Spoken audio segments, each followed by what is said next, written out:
Hello, so we are back and we have it's just a very short letter. Although there is a response from Wayfarer, which is equally short, I will do them as separate videos just to keep things kind of separate.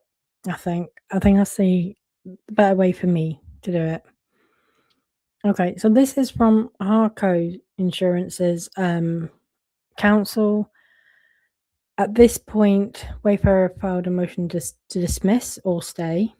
Harco have responded with their opposition. Wayfarer have filed their reply to the opposition. So the motion to dismiss or to stay is, at this point, fully briefed.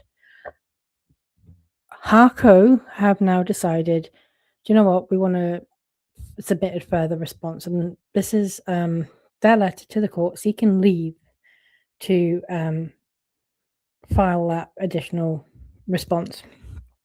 So, and again, don't forget, same judge in this case as there is in the main library action, Judge Lyman. So, dear Judge Lyman, Plaintiff Harco National Insurance Company, Harco, respectfully submits this letter motion pursuant to Rule 1C of Your Honour's individual practices in civil cases in support of Harco's motion for leave to file a sur-reply in further response to the defendant's motion to dismiss or stay this action.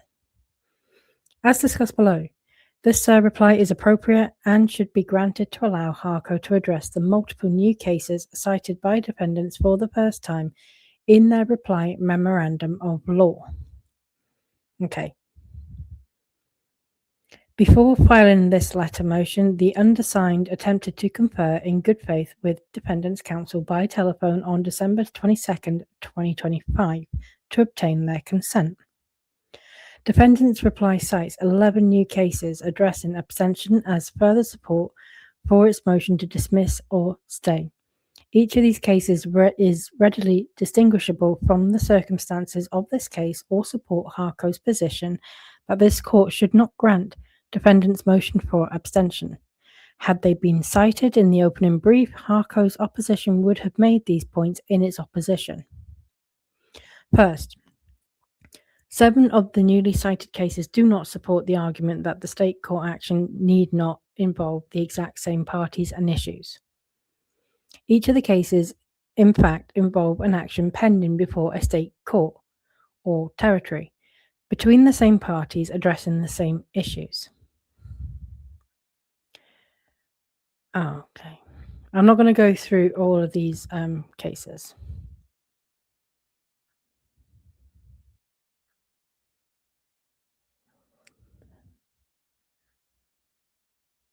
So effectively that paragraph just talks about the individual cases. But as I haven't been through in great detail the cases that Wayfarer raised, I'm not going to go through them here now. I might do something separate later on, comparing and contrasting, if I have time. Okay, but, for the gist of let's get their arguments, and what are they all saying, we'll just cover the main parts. While Harco's coverage action and the California lawsuit each involve insurance coverage for the same underlying lively litigation, as detailed in Harco's opposition, the above-noted newly cited cases are procedurally different. Here, unlike the 7 cases above, the California lawsuit cannot qualify as a parallel action as Harco is not presently a defendant in that action, and the issues are distinct as coverage under Harco's policy at issue in this action and coverage under the separate insurance policies issued by the separate insurer defendants in the California lawsuit must be evaluated separately under the separate terms and conditions of each insurance insurer's respective insurance policy. Second, 2 of the newly cited cases in defendant's reply are readily distinguishable because each case granted abstention, a stay, of a federal declaratory judgment action regarding contractual defense and indemnity obligations in deference to an underlying state court liability action where the federal and state court actions turned on the exact same factual issues. Further distinguishing these cases, in Catlin, the court noted that the insurer plaintiff's federal court action effectively involved the same parties as the state action because the insurer asserted only the contractual rights of its insured, i.e., Catlin brought the federal court action in the shoes of its insured, a defendant in the underlying action as its subrogee, such that Catlin's interests were directly aligned with a party in the underlying action. Similarly, Stonecore found abstention appropriate because the underlying state court action would conclusively determine the factual issues pertaining to the liability of Stonecore to the underlying plaintiff, and the duty to defend and indemnify raised in the federal court action was contingent on the very same factual issue squarely raised in and which would be resolved in the underlying state court action. Here, in stark contrast to Catlin and Stonecore, defendants are seeking abstention in favour of an underlying liability action to which Harco is not a party, does not involve any party with the same interests, with the exact same interests as Harco in this action, and will not conclusively resolve issues present in this action. Rather, the California lawsuit concerns the conduct and coverage obligations of different insurers under insurance policies with different terms and conditions. Finally, the remaining two newly cited cases in the defendant's reply reject abstention for many of the same reasons present here. In Dalzell Management Co., the court denied abstention where, among other factors, the federal and state proceedings were not parallel because there was not an identity of parties and the issues and relief sought were not the same. In its analysis, the court noted that if the court has any doubt regarding the parallel nature of the two actions, the outcome should be resolved in favour of exercising federal jurisdiction, and that the court must analyse whether the two actions are currently parallel. Dalzell further rejected arguments suggesting that abstention was required because of the risk of piecemeal litigation, by noting that the defendants before it were the ones who filed their state court action after the plaintiff filed its federal court action, such that it was the defendants who created the potential for piecemeal litigation of which they complain.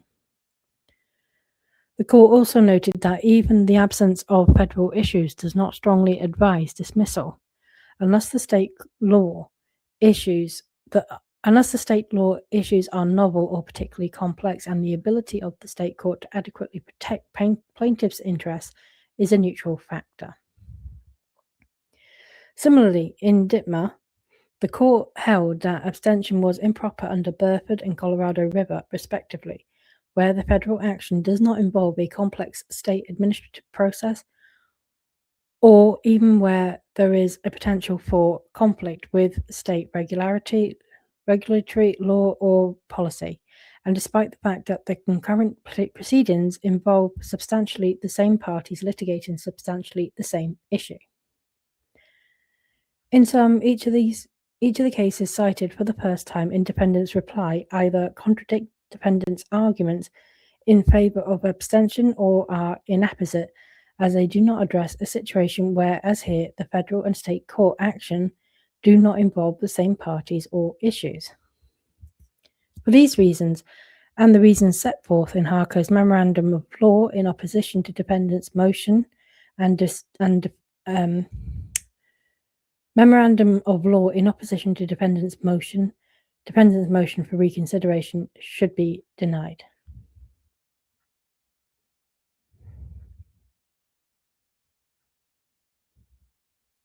Defendant's motion for reconsideration.